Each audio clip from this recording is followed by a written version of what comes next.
So I take my crystals, this is from Tonya, I take my crystals outside every morning and put them on the grass to connect with the earth. Is this correct for recharging them?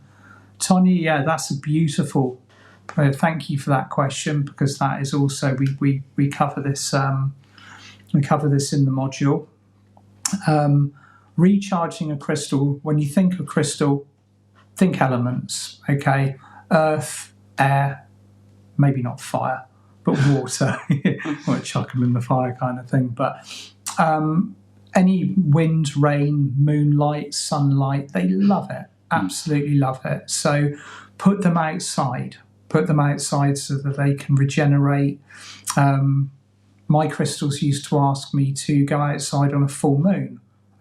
They stopped asking me to do this about 4 or 5 years ago. And I suddenly realised that the crystals that I had around me didn't need recharging anymore, because they do that every time I run a Zoom event at home. So they didn't need to go outside and receive what they were receiving.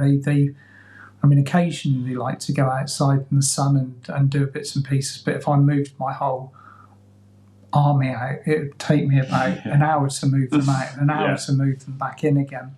So I tend to just find that, the residual energies, and if you haven't got earth or wind or rain or moon at your disposal, which most of us have, use the violet flame. Give them a violet flame bath, hold them in your hands, calling the violet flame, and just visualize your crystal being regenerated, being cleansed, purified, anything that you want. That's it.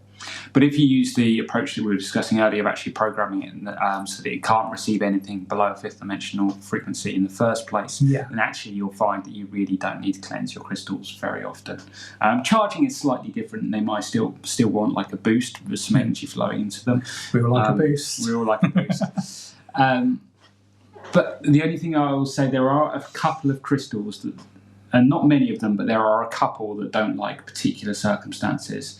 There's one that doesn't like the moon. And don't put selenite in water. Yes, don't put selenite in water. Amethyst and phased in the sun. That's an important one. Now, a lot of times over the years, we get a beautiful coloured crystal, like say an amethyst that's a really deep purple. If you leave that amethyst out in the sun on a regular basis, it's not going to retain its deep purple colour. It's going to become more lilac over a period of time, because the sun will naturally bleach those beautiful mineral infusions that have created the amethyst to go purple. So just be wary of that also. I find my favourites are moonlight and rain.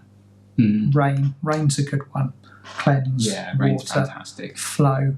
When I went up to Scotland, I took my crystal skull with me to the lake and recorded my Friday update, and my skull wanted to go into the lock, so that's where it went. I like to go to the sea. Sea's close good. by. They absolutely love that. They do. Yeah, even just I used to before I moved recently live in a block of flats, and we're up on the 4th floor. And we had plant pots out on the balcony, and we used to, every now and then we'd have one that we needed to rest, and we would just bury them in the plant pot for a month or 2 months, however long they needed, to help charge them up. So just having that connection to the soil, whether it's physically in the ground or not, can still help. Massively helps. Yeah. Massively helps. They love it, basically. Yeah.